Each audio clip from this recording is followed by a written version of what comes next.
All right, today we're going to talk about politics. And it's not the kind that makes people shout and scream on the internet. It's the kind that makes your world work because every kingdom, every guild, every temple in your campaign runs on politics. And that's whether you mean it to or not. And understanding how power works is what makes your world believable. But before we start, a little background. I have a degree in history and I look at things through what academia calls a Marxist lens. Now, I don't mean communist. It means that I look at history and I focus on power, class, material conditions, and control through resources. A Marxist historian studies how people with power justify keeping it, how they use access to land, labor, and trade to maintain that control. It also looks at how everyone else tries to survive beneath it. This is the lens I use when I build my worlds, because every kingdom, empire, and thieves guild you'll ever create is built on those same struggles. Someone's trying to hold on to their power, and somebody's trying to take it away. I really want this series to be a little different. I really want it to be a reference guide, something you can come back to over and over again, maybe even have your friends and family watch it. Whatever it is, I hope it helps build those weaves that deal with politics, power, and government, or any world event. There are thousands and thousands of books about politics, motivation, and structure. But the real challenge isn't just understanding them, it's using them, figuring out how to make those ideas live inside your world. That's what this series is about, a clear, usable way to understand how politics systems form and how control grows out of those simple human behaviors. And yeah, this is heady stuff. Political language has been twisted for centuries. The powers to be reshape it to fit whoever's in charge. Words get bent until they sound righteous, or they get demonized to fit an agenda even when they mean something completely opposite and different. Because ideology never stays still. Control almost always mutates. Old systems reinvent themselves and they keep the same name, so hopefully nobody notices. So when we talk about politics, we're not chasing those labels. We're studying behavior. We're looking at how power shifts and how it corrupts and how it ends up disguising itself. The truth is, it's a lot of fun to play in your tabletop role-playing games.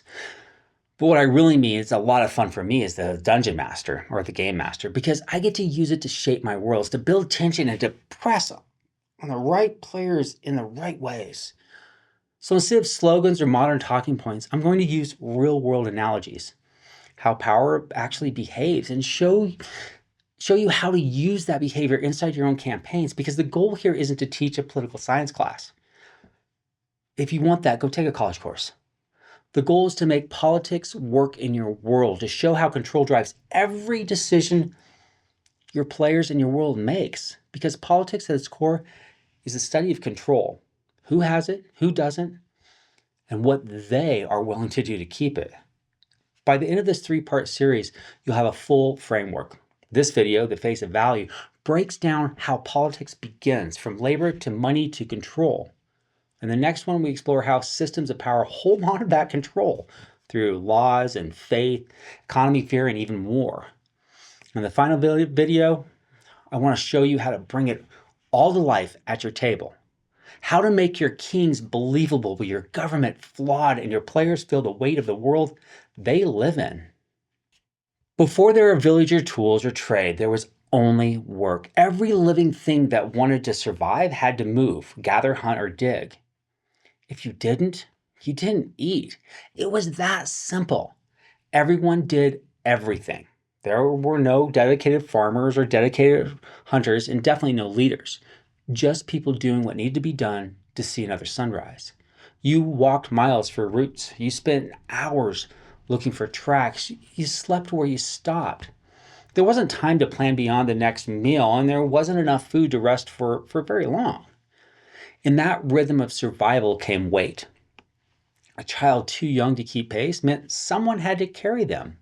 An elder who couldn't walk as far meant someone had to bring food back.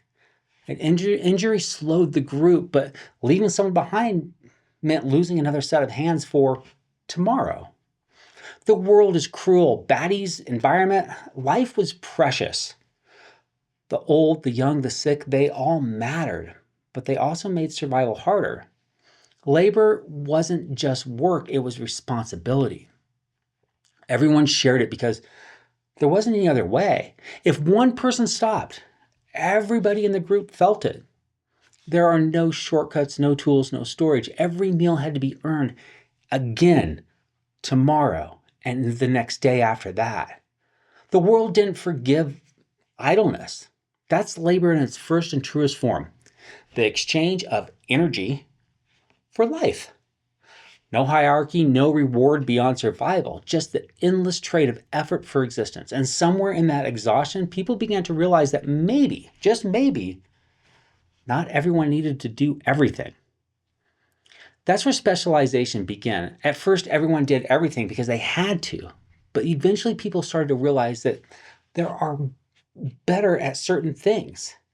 One person could catch fish faster, another had a knack for shaping stone or weaving fibers together. And this changed everything. So let's say you and I are part of a small group trying to survive near a river. We both spend the day fishing.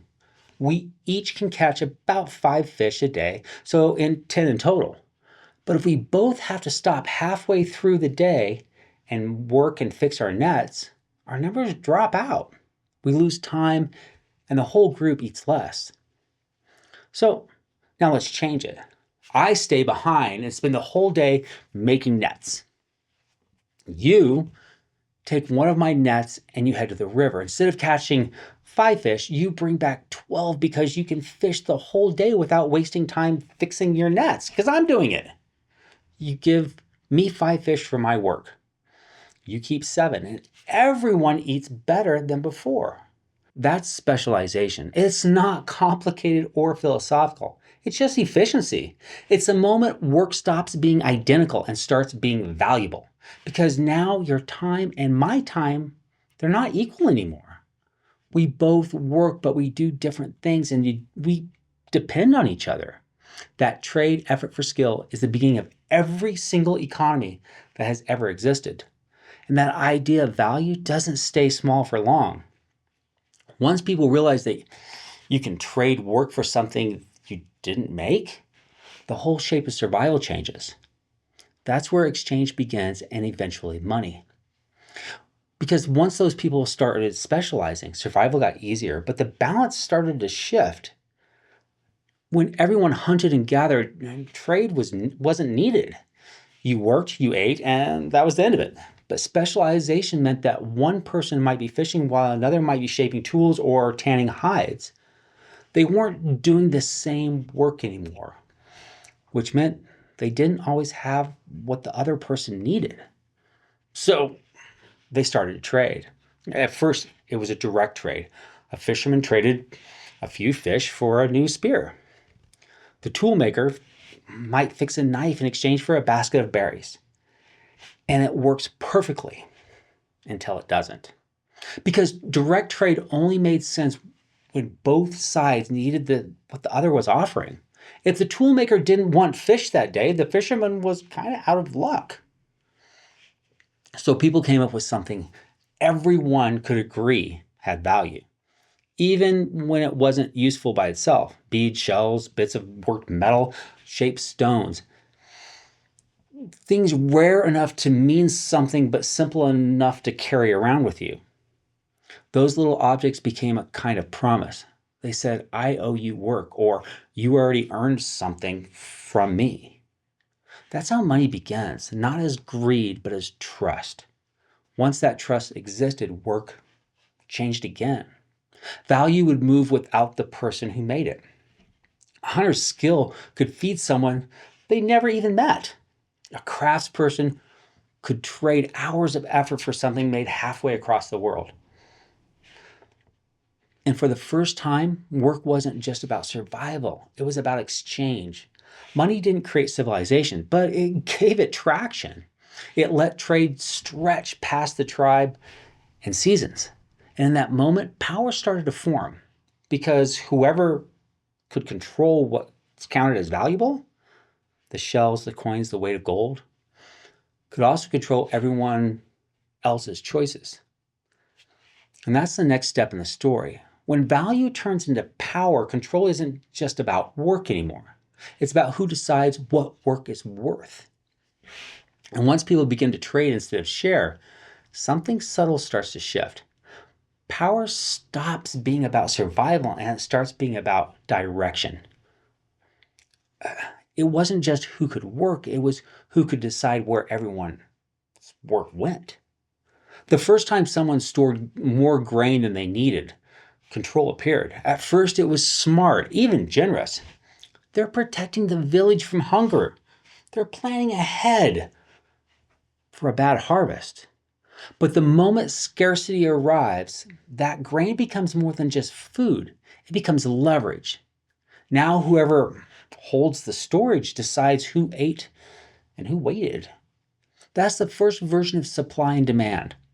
The less there was, the more control they had. Scarcity gave value, and value gave power. Let me say that again. Scarcity gave value, and value gave power. It didn't matter if it was fair or greedy. Everyone demanded it and depends on it. And that's how control works. It doesn't need force. It just needs people to believe that they can't survive without it. As villages grew, that same logic just scaled up. Farmers ended up trading their crops for safety.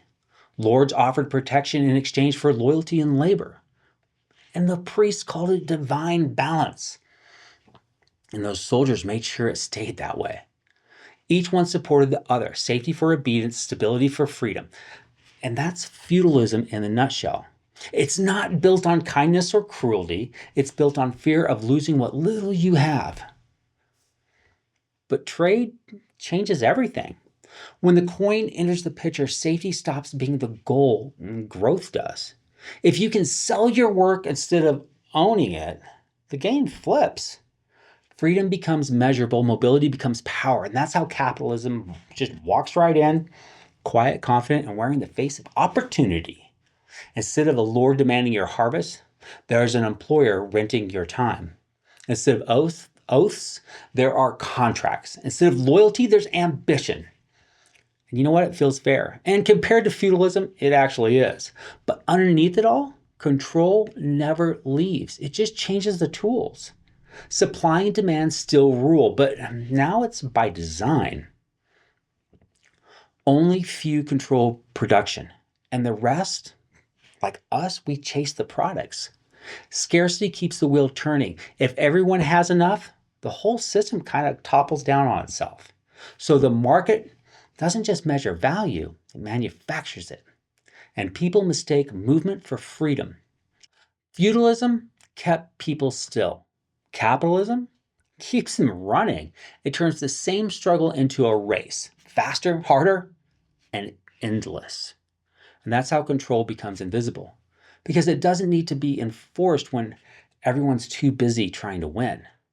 And that's where the drift begins. When people stop asking who benefits and start believing the system itself is good, that's when control stops being something you fight and it becomes something you're willing to defend. There's this invisible line that runs through, and I'll put it down here on the bottom, through every society. And it's not drawn on a map, but you can feel it everywhere. It's in our laws, our religion. It's how people talk about what's fair. On one end of that line is the idea of keeping what's yours. It's mine. That safety comes from order, ownership, and knowing where things belong. It's the idea that I'll trade my freedom for laws to make sure I'm protected. On the other end is the idea of sharing what's fair. That safety comes from trusting my neighbor, cooperation, making sure no one's left behind. That's what this line measures. And regardless of what popular belief or what we're told in the media, it's not evil. It's not right or wrong. It measures where people think safety comes from. Most people live somewhere in the middle, They don't wake up thinking about ideology. They just want the world to make some sort of sense. They want to work, feed their families, and not feel like everything is just slipping away through their fingers. But when pressure builds, when the rent goes up, food costs more, inflation, jobs are replaced by technology, people feel ignored. They start to drift. They don't even realize it's happening at first. They just start looking for something or someone to promise to make things stable again. The drift can go either direction, and it always begins exactly the same way, with one of two things: fear, frustration. Let's start with the right. The right word drift starts with protection. It's not evil. It's instinct. You've worked hard for what you have. It's mine. I slaved for this. I worked so hard. The idea of losing it feels unbearable. So you look for something solid, something that says, that is mine, and it'll stay mine. That's the conservatism at its core. It's the belief that tradition, structure, and personal responsibilities are what keeps society from just falling apart. It's the idea that there's a natural order to things, and if you protect that order, life stays predictable. But the problem is the more fear builds in this ideology, the harder people grip that order. And when you grip something that tightly, it starts to squeeze back. Now that feeling of ownership becomes identity. It stops being about what you have, and it starts being about who we are. And that's the birth of nationalism. The idea that your safety depends on your group, your heritage, the color of your skin, your culture. It feels noble, and it can even be beautiful. You're protecting what's familiar, what raised you, what gave you life, meaning. But that's also where the fear gets hooked in, because once you've built safety on belonging, anything different becomes dangerous. You start seeing strangers not as people, but as threats. Your traditions turn into purity, and purity turns into more control. And that's how the drift ends in fascism. Not because people wake up one morning and decide to become monsters, but because every step along the way feels like self-defense. And it doesn't announce itself as tyranny. It whispers that you're finally safe, that someone is protecting your interests and your lifestyle from the chaos outside. And that's how fear becomes ideology. Now let's do the left. Now the left drifts from the same reasons, but in the opposite direction. And it starts with frustration. You're doing everything right. You're working hard. You're paying your debts and your dues. But it still feels like the system's rigged. You look around, you see people drowning, while a handful of them sit high and dry on a pile of gold. That's where liberalism begins, with the belief that progress is possible, that laws and systems can be reformed, that fairness isn't just some wild fantasy. And at first, it looks hopeful.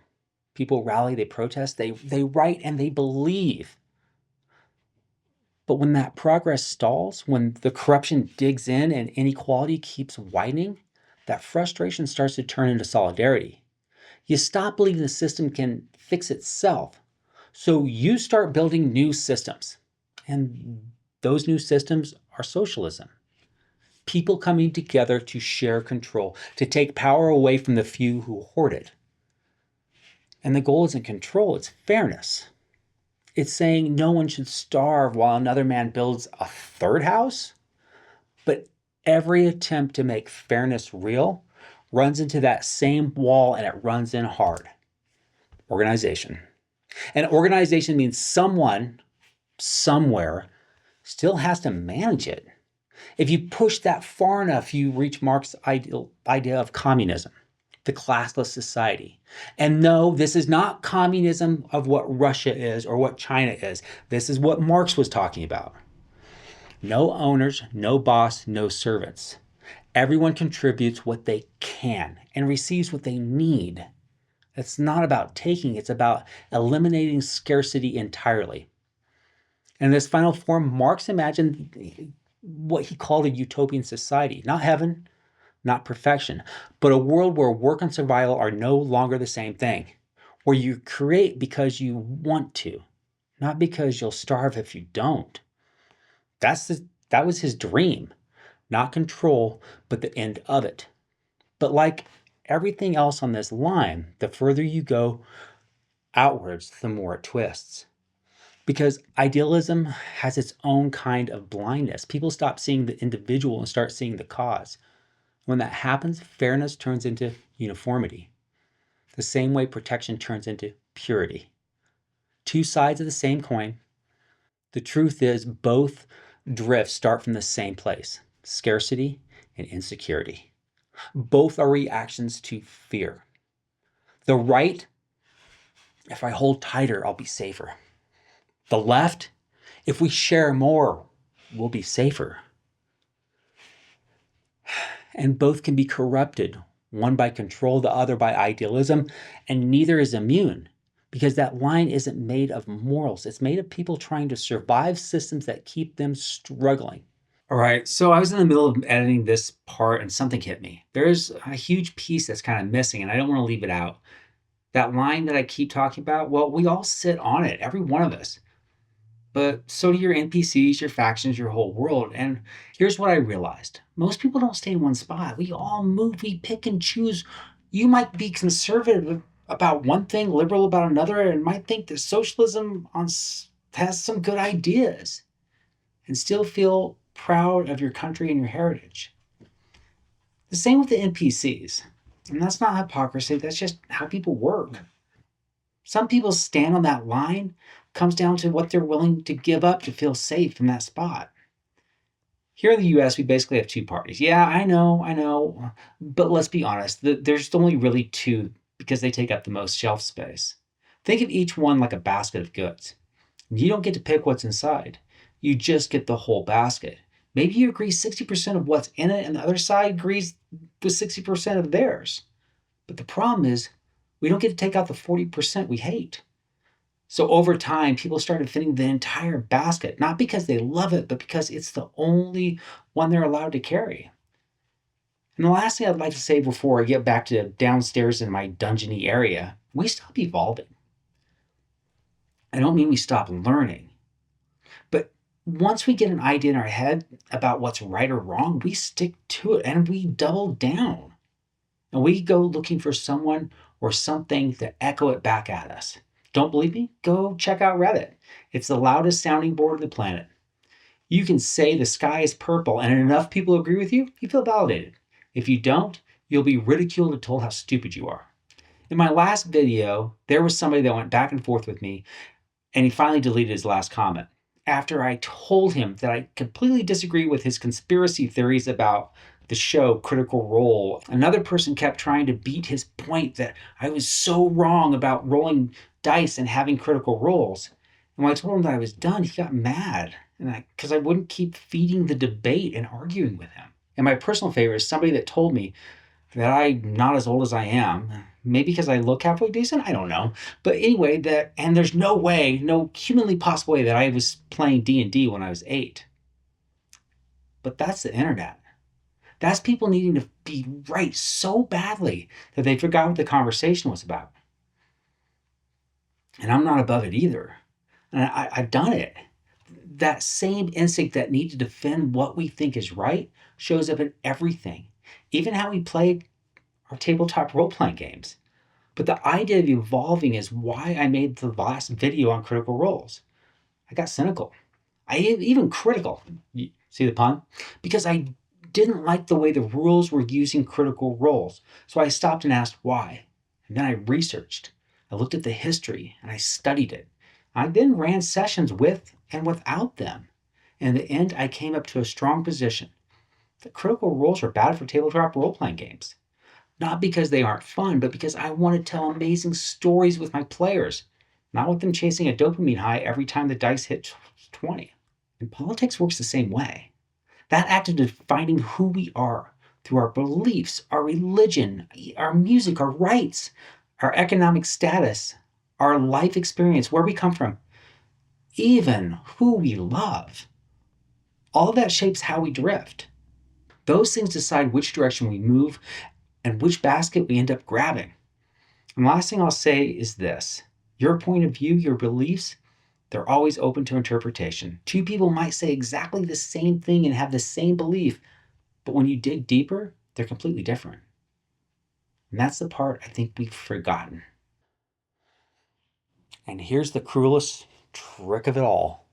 The people who already hold power love this line. They feed it. They tell the right that someone's coming to take their slice. And they tell the left that someone else is hoarding the pie. And while everyone argues over crumbs, the same hands keep baking the bread. That's the illusion. It's like this image right here of the cookie fight. We're too busy punching sideways to notice the stack above us. So when you look at your world, your kingdoms, your empires, your guilds, remember that this line always exists. And it's not just a system, it's human nature under pressure. Every noble, every revolutionary, every merchant or priest you write is somewhere on it. Not because they chose a side, because the world forced them to choose a side. And that's what makes politics believable. And it's not your alignments, and it's not morality. It's just normal, everyday people trying to survive, drifting slowly one way, convinced that if they move just a little further, maybe, just maybe, they'll finally feel safe. And when we talk about politics in a game, it's easy to think we're really just talking about laws or taxes or who sits on the throne. But you need to understand that politics isn't paperwork. It's real people. It's how fear becomes policy, and it's how scarcity turns into control. It's how power protects itself by convincing everyone else that they still have something. Every political system you'll ever design is built on the same tension: who has and who doesn't. And when people start to drift, that tension shows up everywhere. It's in the way the merchant guild controls prices. It's in the way a kingdom defends its borders. It's in the way a priest preaches sacrifice to an extremely hungry crowd. And every one of those moments is a chance to make your world feel real. Because the truth is, politics isn't about governments. It's about survival. It's that quiet math of control. How much people are willing to give up to feel safe. And that's where the line really measures. Not belief, not faith, just tolerance. How much pressure a person can take before they start justifying something they would have once called really wrong. And that's what makes this powerful at the table. Because when you understand how control moves, you can see how fear and fairness tug people back and forth. You stop writing villains and you start making real people. The nationalist doesn't see himself as a monster. He sees himself as a protector. And the socialist doesn't see himself as a radical. He sees himself as a rescuer. Both are trying to survive the same broken system from opposite sides of the fire. That's the lesson. Politics isn't sides, it's survival strategy. And when you show that truth in your campaign, the players stop being observers and they start being participants. Wow, words. They'll start asking questions and they'll start making choices that cost them something. And that's when your world starts to take a breath and breathe. So as we wrap this one up, this is just part one. This is the foundation. We need to lay this out so you know where I'm talking about on the next one. And next we're going to dive into how power holds on, how those systems defend themselves through faith and economy and fear. And that's where the real game begins. If you made it this far, hit like, subscribe, all the nonsense. The algorithm demands tribute. If you want to support what we're doing, hit us up on Ko-fi or join us as a member. There's only one badge and that's all you get, because this isn't about perks. It's about building something that makes sense again. Welcome to the Fluffy Demon D&D. This was the first video. the face of value. And I'll see you on the next one. The fists that hold it and control it.